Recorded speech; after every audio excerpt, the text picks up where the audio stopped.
Hello, this is Mr. Waitley, and you're tuned into lesson today. The objective is to evaluate expressions with powers. Okay? Cool thing about this is I like to show it, explain powers using a piece of paper. Okay, let's say you go to your class and your teacher says, hey, I need all you guys to take your paper, and girls too, and I need you to fold it in half enough times so I have 64 equal rectangles on your paper. You're like, what? How many times do I have to fold it? Well, we can use this little post-it as an example, okay? And what I'm going to do is change the lights a little bit, right? I'm going to take this and represent it with a power. This represents the taking of the paper and doubling it, okay? So here's the paper. I haven't doubled it at all. So how many rectangles do we have? I have doubled it no times. How many rectangles do we have in this? Very good. Just one, right? One rectangle, one part, one section. Now you're going to take that same exact paper and you're going to pick it up and double it. How many times? And then let's count how many rectangles we have. So I've got it. I'm going to take the paper, I'm going to fold it in half. Yeah, I don't have to do this. I'm sure you can do that in your head. And then count. How many rectangles do we have? Ah, there's 2. Okay? So this is the number of times we fold it. And that's the actual folding in half, the doubling, if you will. And then this ends up telling us the number of rectangles or sections. I'm just going to abbreviate that. Okay? It's completely an exponent expression, or we can call it a power. I'm going to take that same paper now. The paper's got 2 rectangles in it. I take that same one and I'm going to make a second fold. I'm going to pick it up. There it is. Double it another time. I'm going to unwrap it so we can count how many rectangles we have. And if you go ahead and look at that, oh, look. Very good. So a pattern emerges, and patterns are very powerful. We're going to take that paper again. We're going to put a third fold in it. How many sections or rectangles will we have? Look at the pattern. So here I go. I'm going to take it, fold it in half a third time.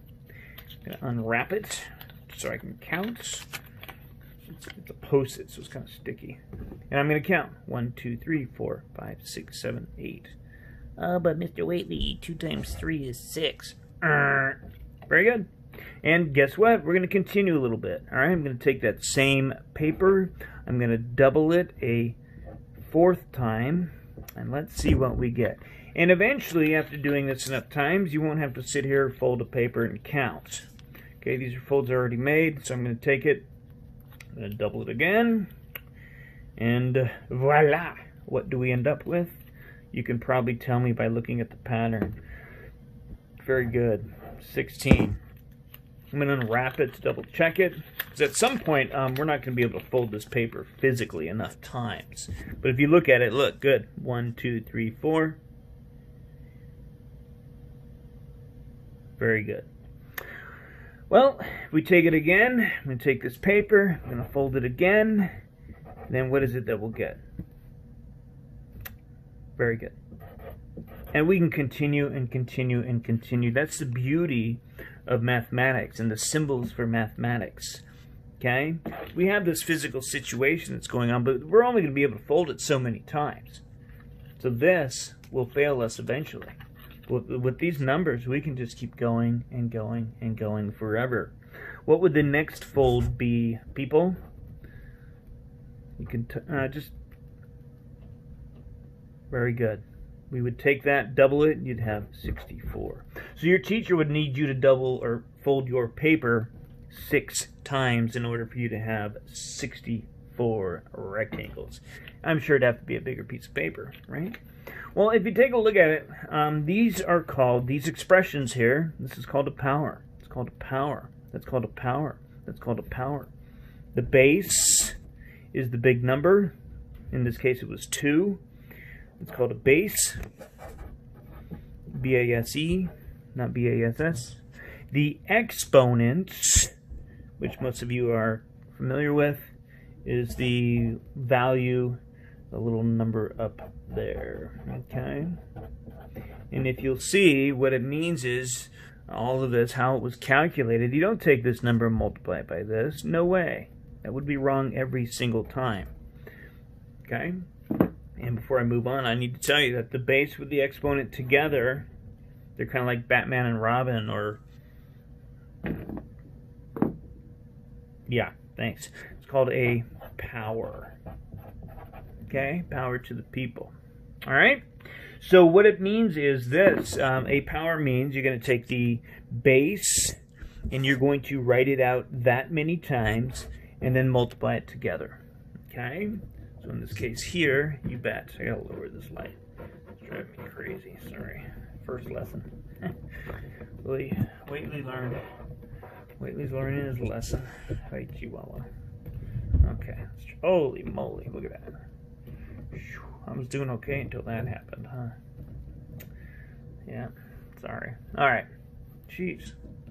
Yeah, it looks like I'm on a surgery table. Take the 2, write it out that many times, and multiply it together. So we say 2 to the 3rd power is 8. Okay? Or we say 2 to the 4th power is 2 times 2 times 2 times 2 is, very good. I like to show this. I like to put little carrots there. This is 4, that's 4, so 4 times 4 is 16. Alright, good. The only exponents that have special words for them would be to the power of 2. So you could say that this is 2 to the power of 2. Typically, that's how you read these. You say the base and then the exponent, like this. 2 to the 0 power, 2 to the 1st power, 2 to the 2nd power, 2 to the 3rd power, 2 to the 4th power, 2 to the 5th power, 2 to the... Very good, you get it. Now, the only exponents that have special terms for them would be this one and this one.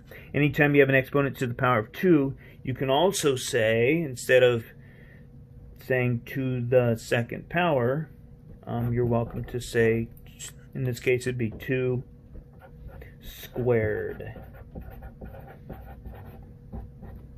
Okay? Probably because 2 comes up quite a bit. Squaring of values comes up quite a bit. Alright? Let's say you have this. This is the other exponent that has a special term, special name for it. Okay, so we talked about this one. This is squared. The other one would be the 3. So this would be cubed. Okay? Oh, I let it out. So anytime you have a power of 3, you could say to the 3rd power. So this would be 5 to the 3rd power.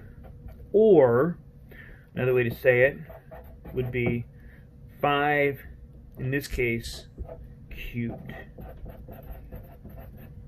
Okay? If you think about it, this is a flat 2-dimensional square, and this is a 3-dimensional square, which is a cube. Okay? So there, we have a lot of terminology, but that's definitely the mathematics behind the powers.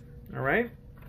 I'm going to ask that you're able to evaluate an expression with powers. And this can be considered an expression. Okay?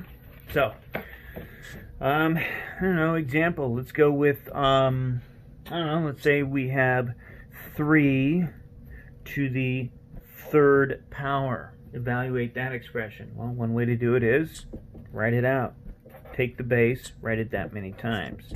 So what is the value of 3 cubed? Very good. Alright? So let's say you have the number, I don't know, 4. How much is 4 squared? Well, you're going to take it, you're going to write the base that many times, multiply them together. 4 squared is, okay, very good. This is what it's called expanded form. And this is what's typically called exponential form. Okay?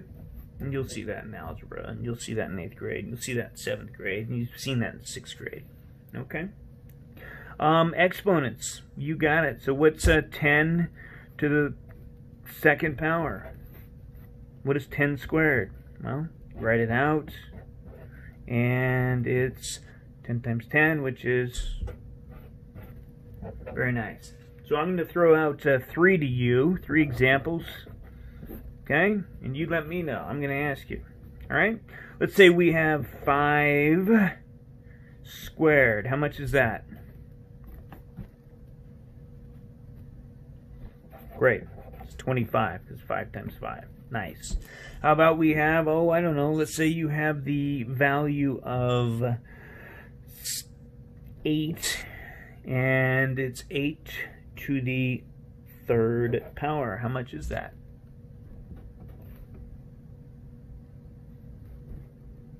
Very good. Maybe a little more complicated. I don't know. You're going to take the base, 8, so you're going to write it out 3 times and multiply it together. So I like to do this. 8 times 8, 64, and then I multiply those.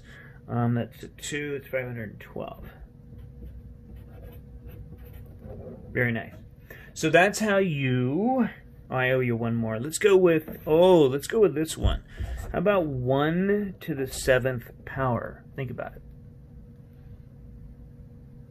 Very good. 1, 2, 3, 4. Very nice. Very good. So that's how you evaluate a power or evaluate an expression with exponents. All right? Exponents, or you might see powers, you might see expressions that involve possibly a decimal. Well, think about it, people.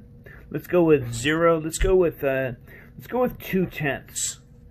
This is 2/10 to the 3rd power. Well, you're going to find the answer the same way. Write out the base, multiply it by itself that many times. And I urge you to be careful with this. I usually put a 0 in front of the decimal. Should probably do that, but now I didn't save myself space. So 2 times 2 is 4. But don't forget, you got to move that decimal. So this is 0.04, and then if you multiply this, you get, well, 4 times 2 is 8. There. 8 1/1000ths. So maybe a little more complicated, maybe not. Let's try this one then. You've got, let's say you have 4/10 squared. How much is that? And these parentheses here just help your eyes see that this in here is raised to the power of 2. All of this squared. So, think about it. Well, whatever 4 times 4 is, which is 16, and then you move the decimal twice. All right? So, you will often see decimals raised to powers. That's how you would do that. Not only do exponents work with, obviously, whole numbers and decimals, but you'll see in the assignment and in the book and in the practice that we can also raise fractions to powers. And I think you're going to see that it works the same way. Take this, write it out that many times, and you're multiplying it together. You're not adding it. 1 times 1, 3 times 3. 1/3 squared is 1/9. Okay? Oh, I don't know. How about 2/3 cubed? Huh? You're going to take this. You're going to write that out. I'm going to wait on you guys. Let me know how much it is.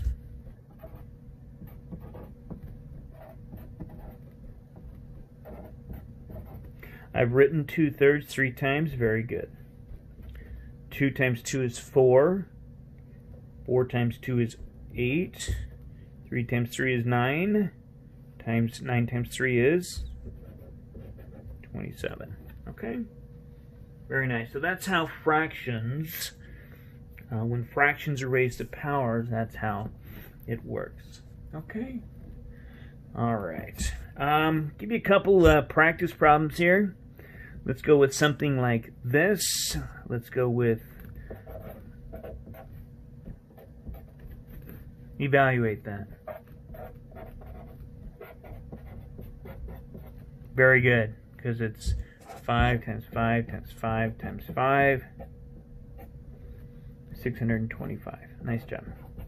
Why I made a Waitley? Well, look, this is 25 times 5 is 125. 5 times is that. Nice job. How about this? Let's go with 2/5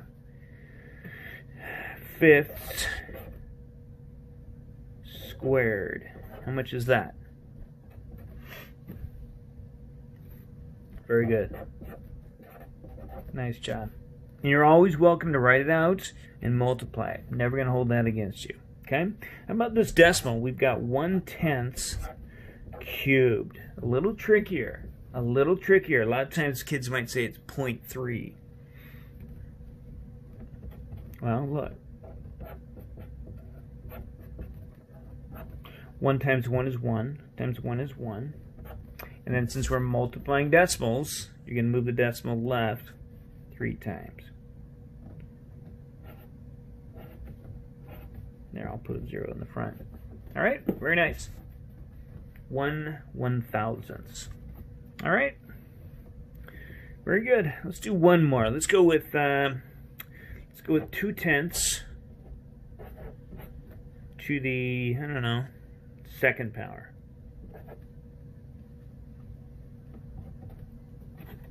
Very good. 2 times 2 is 4. Decimal moves twice. It's 4/100ths. All right. Excellent.